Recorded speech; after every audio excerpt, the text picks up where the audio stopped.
There is a part of you that watches your life instead of living inside it. You can feel it most clearly in the seconds after a sharp remark lands, when your body tightens, your mind starts assembling a defense, and something quieter notices the whole process unfolding. That quieter part is not impressed by the drama. It does not need to win. It simply sees.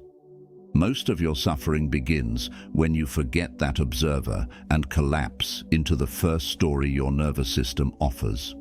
The story is fast. It says you were disrespected, overlooked, threatened, made small. It invites you to answer with anger, withdrawal, or a performance of indifference. But the story is only a proposal. You do not have to sign it. In Stoic terms, what reaches you from the outside is an impression. It arrives with color and heat, insisting that it is reality. Yet Marcus Aurelius kept returning to a single move. Separate what happens from what you say it means. The event is outside your command. The meaning is not. Modern psychology describes the same territory with different instruments. A trigger is not a verdict. It is a stimulus colliding with memory, expectation, identity, and unresolved fear. Two people can hear the same sentence and walk away with different wounds because the sentence is not the blade. The blade is the interpretation. So your work is not to build a world where no one is careless. Your work is to build an inner place where carelessness does not own you. This is not numbness. Numbness is a shutdown.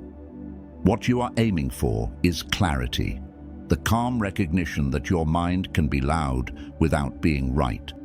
Begin with one honest question. What exactly was threatened? If it was your safety, you respond with boundaries. If it was your dignity, you respond with composure. If it was your ego, you respond with humility. The difference matters, because each response trains a different life.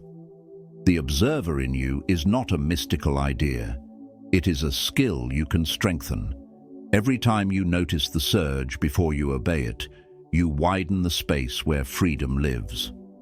Viktor Frankl called it the space between stimulus and response.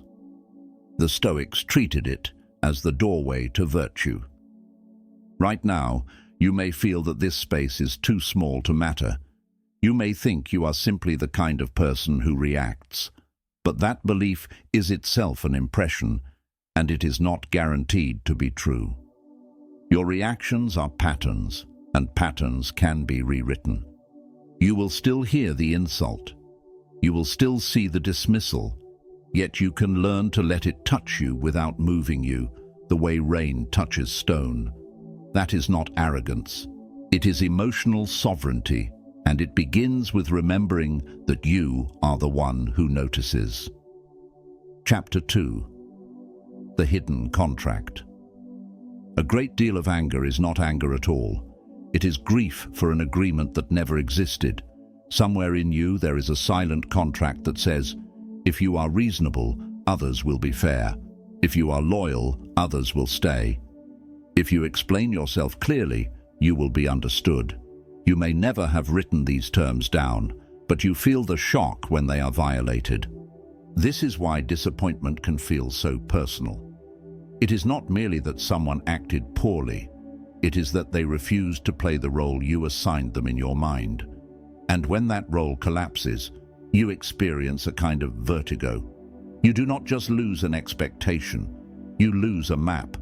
Stoicism does not ask you to stop valuing loyalty, respect, or truth. It asks you to stop demanding them as payment.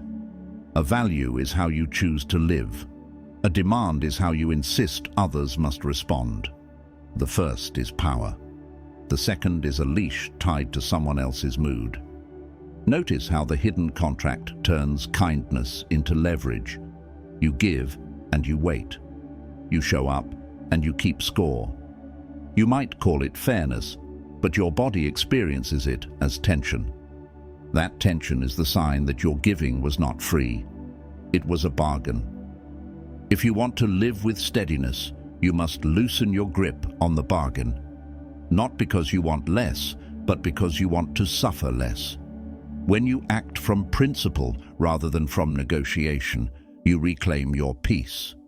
You become someone who can be generous without being resentful. This is also where boundaries become clean. When you expect others to behave well, a violation feels like an insult to your identity. When you accept that people will behave according to their character, a violation becomes information. Information is less intoxicating than outrage, but far more useful. You are not required to stay close to those who harm you. Acceptance is not permission. It is a refusal to be surprised. It is a decision not to build your emotional safety on someone else's reliability. Practice a simple reframe. Instead of, "They shouldn't be like this," say, "They are showing me who they are right now." That sentence does not soften the harm. It softens your attachment to the fantasy. In psychology, this is the difference between external validation and internal anchoring. If your worth depends on being treated correctly, you will always be vulnerable. If your worth depends on your own integrity, you can feel pain without becoming it. When the hidden contract dissolves, you may fear that you will become cold. The opposite happens. You become warmer because your warmth is no longer anxious. It is not trying to control an outcome. It is simply an expression of who you are. And that is the quiet liberation. You stop punishing people for failing to meet terms they never agreed to. You stop bargaining for respect. You begin living as if your peace is not for sale. Chapter 3. The Ego in Disguise. Anger often arrives wearing the mask of justice. It speaks in the language of principles. It claims that you are defending yourself, correcting wrong, demanding respect. Sometimes it is telling the truth. Often it is disguising pride. The ego is subtle. It does not always shout, "I am better than you." Sometimes it whispers, "I must not be seen as weak." It insists that you must answer every slight, correct every misunderstanding, win every exchange. It treats each moment as a referendum on your worth. You can test whether anger is protecting values or ego by asking what you would do if no one were watching. If the urge to respond fades when the audience disappears, you were not defending virtue. You were defending an image. Seneca warned that anger is a kind of temporary madness. Modern science would agree, with kinder language. When you feel threatened, your nervous system narrows your attention. It prioritizes survival over wisdom. Your mind becomes quick but shallow. It wants certainty, not truth. This is why the most decisive practice is the pause.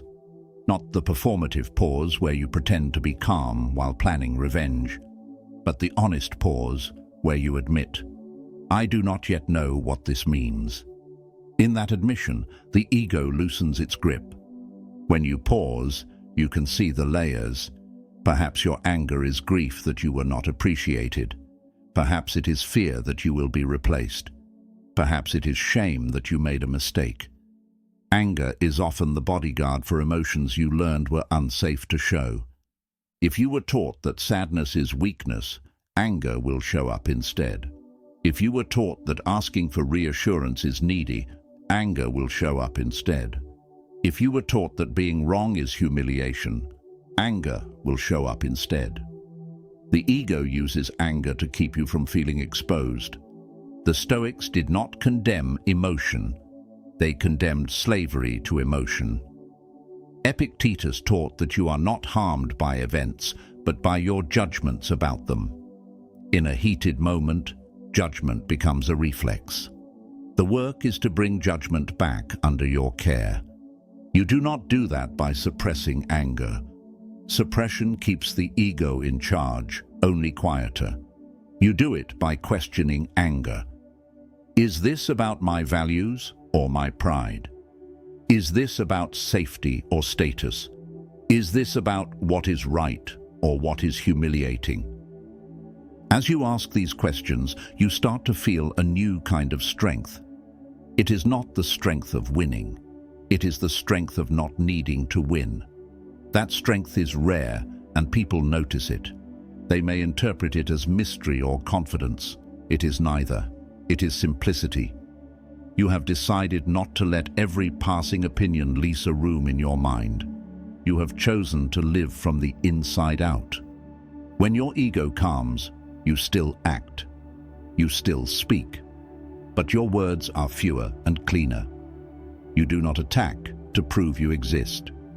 You do not defend to preserve a fragile identity. You respond because it is aligned with your principles. This is the difference between being sharp and being clear. Sharpness cuts, clarity illuminates, and clarity is always quieter than rage. Chapter 4. The Sacred Pause.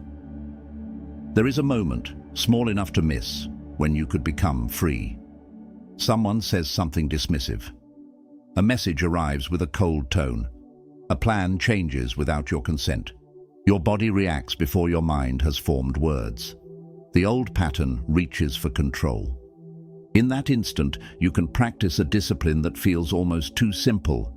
You do nothing at first. You breathe once, slowly, as if you are making room for the truth rather than for impulse. You let the sensation rise without treating it as an instruction. The pause is not avoidance. It is a refusal to act while your mind is flooded. In modern terms, you are allowing your prefrontal cortex to return online. In Stoic terms, you are returning to reason. This is why Marcus Aurelius wrote to himself as if he were both student and teacher. He was training that inner voice to appear when the world was loud. Your pause is how you cultivate the same voice. At first, it will feel unnatural. Your identity may depend on quick replies.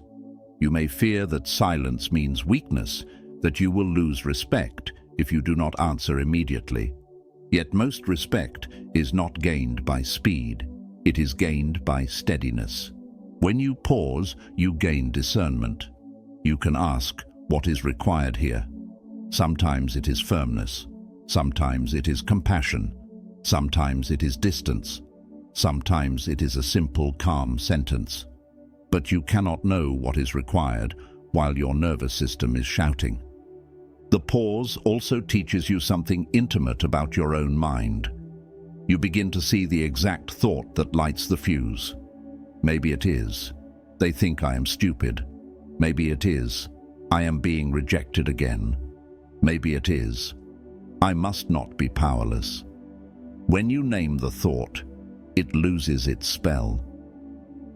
In psychology, this is cognitive diffusion, seeing thoughts as events in the mind, not facts. The Stoics practiced it as judgment correction, checking an impression before agreeing with it. Different vocabulary, same freedom. As you practice, you begin to feel less compelled to explain yourself. Not because you have become indifferent, but because you have become secure. You no longer need every person to carry the correct version of you in their head. This security makes you paradoxically more honest. When you are not fighting to be seen a certain way, you can speak with humility. You can admit uncertainty. You can apologize without collapsing. You can say no without cruelty. The pause is also where compassion becomes possible. When you are reactive, you see only offense. When you pause, you can see context. You can recognize that people often spill their pain onto the nearest surface. You can respond to the behavior without absorbing the poison. Compassion does not mean tolerating harm. It means refusing to join the harm. You can hold a boundary with a soft voice. You can walk away without bitterness. You can end a conversation without needing to punish. Over time, the pause becomes a home you can return to. The world does not become calmer. You become steadier. Your peace stops being conditional on other people's manners. And when the old pattern returns, as it will, you do not shame yourself.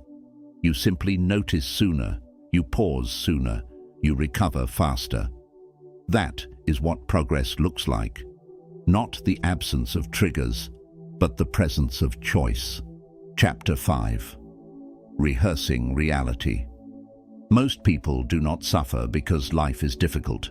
They suffer because they expected it to be easy. They carry a quiet demand that things should go smoothly, that others should be reasonable, that their effort should be recognized. When reality breaks that demand, the shock becomes a second wound. The Stoics offered a practice that sounds bleak until you understand its tenderness. Rehearse adversity before it arrives. Not to live in fear, but to reduce surprise. Not to invite pain, but to prepare your response.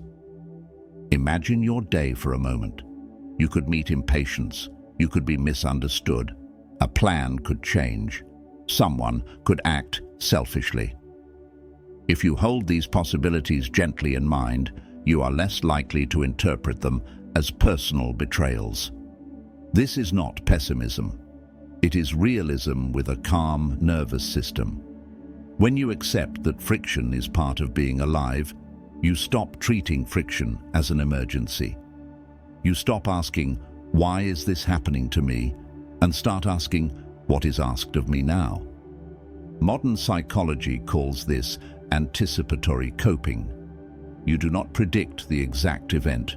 You prepare the stance. You decide in advance that you will not trade your peace for every inconvenience. This preparation matters most when you feel vulnerable. When you are tired, lonely, or under pressure, your old patterns look for shortcuts. They reach for anger, blame, withdrawal, or control. Rehearsal gives you a different shortcut. Return to principles. A principle is portable. It travels with you through praise and criticism. It does not require a perfect environment. It asks only that you keep choosing what is within your control, your attention, your words, your actions. You can rehearse in a few quiet minutes. Picture a difficult interaction. Hear the tone you fear, feel the sting. Then practice the response you respect. Practice listening without defending. Practice speaking slowly. Practice ending the conversation when it becomes unclean. When you rehearse this way, you are training your nervous system to recognize that discomfort is survivable. You are proving to yourself that you do not need to panic to be safe. This is how resilience is built, by meeting discomfort in the mind before it arrives in the body. There is also a deeper gift. Rehearsal reveals where you are still attached. If the imagined criticism devastates you, you may be clinging to an image of competence. If the imagined rejection ruins you, you may be outsourcing your worth. Rehearsal turns future fear into present insight. Marcus Aurelius reminded himself that people will act from ignorance, insecurity, and pain. He did not write this to judge them. He wrote it to free himself from surprise. You can do the same. You can decide that you will not be shocked by human behavior. When you stop being shocked, you stop being controlled. You can still feel sadness. You can still feel anger, but you will feel it with a steadier hand, like holding a candle in wind rather than throwing fuel on the fire. Rehearsal does not make you hard, it makes you ready. And readiness is a quiet kindness you offer yourself each day. Chapter 6. The self you stop performing. There is a final layer that makes emotional freedom difficult, the mask you learn to wear. You may have learned to be agreeable, to be competent, to be unbothered, to be useful. These are not flaws. They were strategies. They helped you belong. But strategies become prisons when you forget they were choices. If you must always be seen as calm, you cannot admit hurt. If you must always be seen as strong, you cannot ask for help. If you must always be seen as right, you cannot learn. The Stoics were not performers, they were practitioners. They did not seek admiration for appearing wise. They sought inner consistency. The difference is subtle and enormous. Performance depends on the audience. Practice depends on your own conscience. Ask yourself, who are you trying to convince? Sometimes your anger is not about the moment at all. It is a defense of the mask.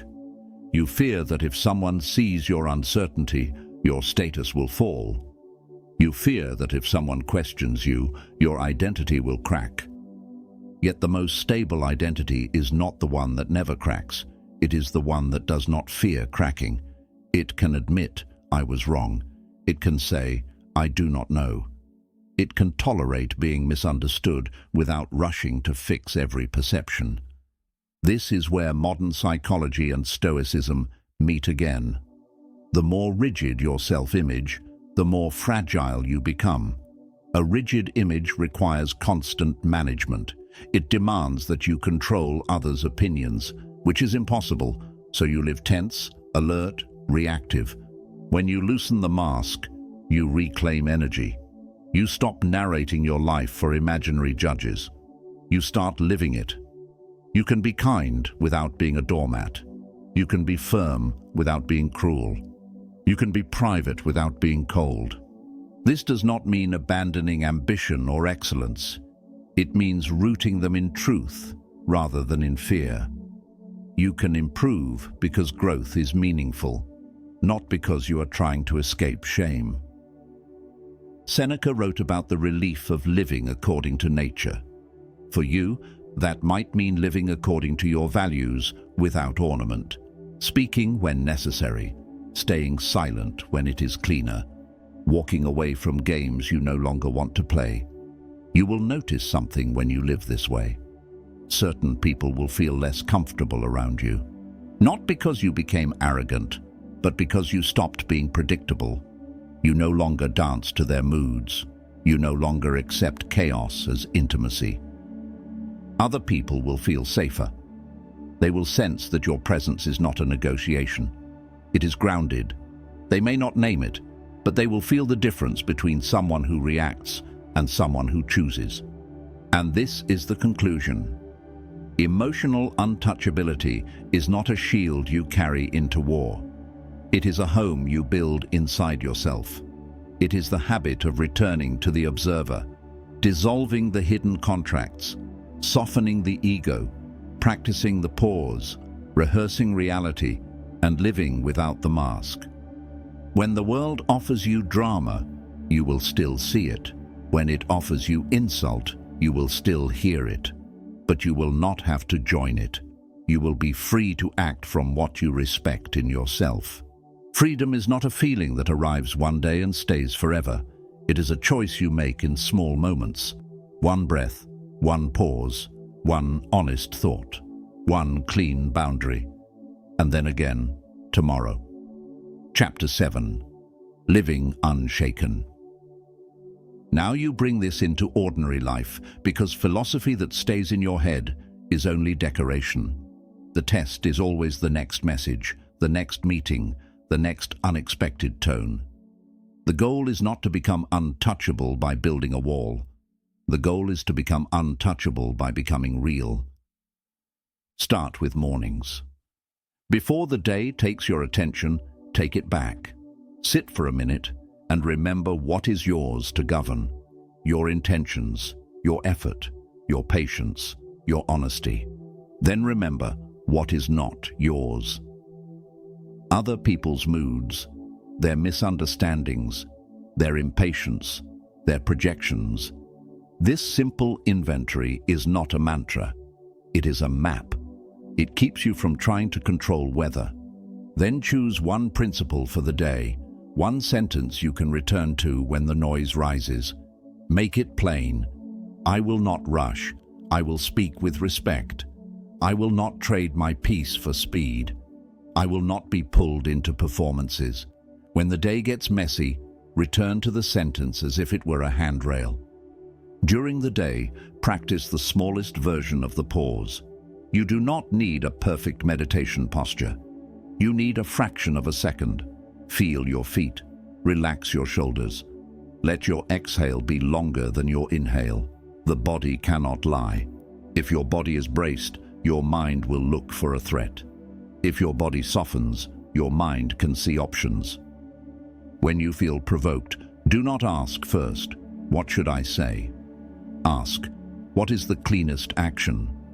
Sometimes the cleanest action is a direct boundary. Sometimes it is humor that refuses the trap. Sometimes it is silence. Sometimes it is leaving. Clean action is action without ego attached. It does not seek applause. It seeks alignment. You will also need to practice recovery, because even with discipline, you will be hooked sometimes. The Stoics were not pretending otherwise. When you do react, repair quickly. Name what happened without dramatics. I got defensive. I spoke too fast. I took it personally. That naming is not self-attack. It is ownership, and ownership is the beginning of change. After the moment, reflect with precision. What was the trigger? What was the story? What was the deeper fear? Then ask a question that turns pain into training. What would a wiser version of me do next time? The point is not to punish the old pattern. The point is to outgrow it. As you practice, you can add a quiet form of affirmation, not as wishful thinking, but as rehearsal. Say it slowly when you need it. I can feel this and stay steady. I can be misunderstood and still be whole. I can set a boundary without rage. I can let this pass. I can choose my response. Each sentence is a vote for the identity you are building. Over weeks, something changes. You start noticing the early signs of your own storm. The tightening chest, the need to interrupt, the urge to prove. You notice them like a seasoned sailor notices the wind, not with fear, but with familiarity. And because you notice sooner, you choose sooner. This is where emotional sovereignty becomes visible. You become harder to manipulate because your attention is no longer easily hijacked. You become harder to offend because you do not treat every opinion as a verdict. You become harder to exhaust because you stop carrying what is not yours. There is one more truth that brings everything together. Emotional freedom is not the absence of pain. It is the absence of unnecessary suffering. Pain is part of love, work, and growth. But suffering is what happens when you add stories, contracts, pride, and panic to the pain. Remove those, and pain becomes bearable, even instructive. You are allowed to change. So when the next storm arrives, meet it like a mountain, not by hardening, but by rooting. Feel the wind, hear the noise, let it move around you without moving you. Then act from the deepest part of you, the part that watches, the part that chooses, the part that cannot be insulted because it was never for sale.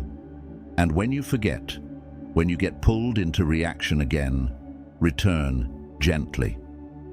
Begin again. The path is not a straight line. It is a practice. It is the daily art of becoming the kind of person whose peace is not borrowed from the world, but built within.